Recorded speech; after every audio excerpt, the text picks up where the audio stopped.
Okay, so will the USA ever host a Rugby League World Cup? We know they're going to be hosting both the men's and women's Rugby Union World Cups in a decade's time. And they will be hosting, obviously, the FIFA World Cup in 2026. They've also previously hosted the '94 FIFA World Cup. To mixed reviews back then. The sport has evolved. At that time, in the mid-90s, goal scoring had come down a little bit. The game was in a transition period from the 70s and the 80s to the even more modern professional era that we see today. And there were massive structural changes happening to domestic leagues and the European competitions at that time. So football was in a state of flux, or soccer as the North Americans would call it. Now, rugby league. Less people play rugby league than rugby union, and when I say rugby union, most people around the world go rugby, and most people go league, as to separate the two codes. Now, rugby union is obviously 15 aside, and is also played at the Olympics with the sevens format. Rugby league is a bit different, and I've done a video on the history of rugby league in France. I will be doing a video at some point on the history of rugby league in just general, because it goes back to 1895, when the two codes split apart after that meeting in a hotel in Huddersfield. Anyway, moving on. Will the US ever host a World Cup? That is the key thing, because if rugby league is to grow internationally on a major scale, yes, it will need both the NRL and Super League to assist in that growth. And the Super League did try with the Toronto Wolfpack, and of course that was a massive financial failure, and it didn't survive the COVID pandemic. So that was the Super League, that's the European-based league, overreaching itself. It didn't work. They also planned to have a team in Ottawa.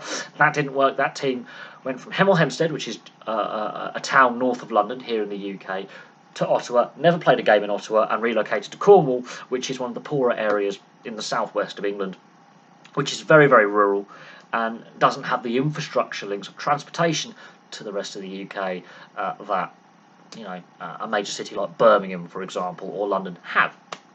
So the Super League has tried and hasn't done very well. Now, the NRL is planning to take games at some point, either this year or next year at the earliest, to the US. Now, whether that's a pre-season game, the All-Star game, a State of Origin match, or a regular season game, that is for the NRL to determine. What we do know is the Manly Sea Eagles have US money involved with them, and Russell Crowe owns the South Sydney Rabbitohs. So there is already that US link with the league. We know during the COVID pandemic, when the NRL and its rival league, the AFL in Australia, restarted play and resumed their 2020 seasons, viewership in North America, especially the US, skyrocketed and interest grew.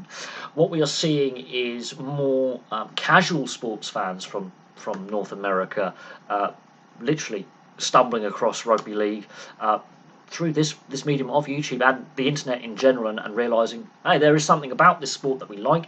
Yes, there are a lot of similarities with American football, with how the pitch is laid out in 10-yard or 10-metre sections.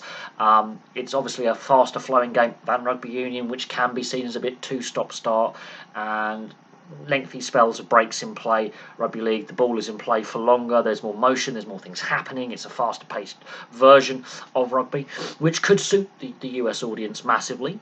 So there's a lot of things going for hosting a Rugby League World Cup in the US. We know that both the two major leagues, Super League and the NRL, are looking at North America. Now, the Super League went with Canada. The NRL is looking at the US for obviously hosting games. Whether they decide to set up a development league there, or just take regular season games there, or games there on a yearly basis continuously, like the NFL has done with London and Germany, we shall see how that plays out. But to truly get the global game to grow, you've got to have a World Cup in a new country, in a new location. That isn't France, that isn't Great Britain, that isn't Australia, that isn't New Zealand, because that's where the World Cups are always played.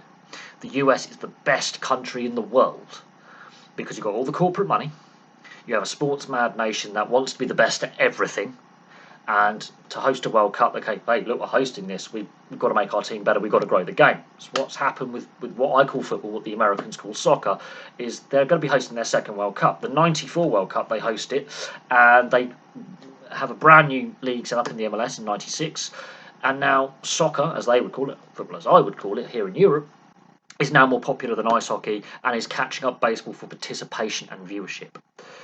The amount of American money in English football is ridiculous. Half the Premier League has now got American investment in it, via full ownership or partial ownership.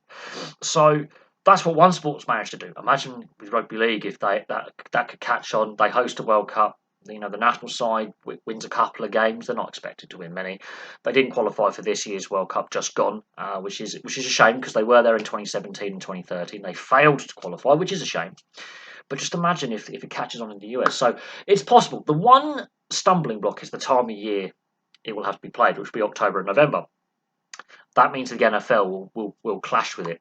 And the weather conditions start turning at that time of year in parts of the US, especially in the northern states with more wintry conditions, which is not really nice to play any sport in. And as we've seen with what happened in Buffalo over the winter, which is the heavy snow in the Midwest and over the Great Lakes, causing massive infrastructure problems, people dying. It did cause a lot of problems. So it would have to be played in more southerly locations, most likely California, Florida, places like that where it's warmer and it's drier. But I do think it is a possibility. The stumbling block is the NFL that's when their season starts up and running and gets going in the run into the playoffs and the Super Bowl, and that could be the stumbling block is the NFL and prime time viewership figures. But the opportunity is there, but will it happen? And could it happen in our lifetimes? I believe it will happen at some point. I don't think it will happen before, I would say, the mid-2030s at the earliest. We have to see what the NRL ends up doing with its plans to take games to the US. And we don't know if that's going to be a regular season game or a pre-season game, state of origin, whatever it may be, whatever they decide to do.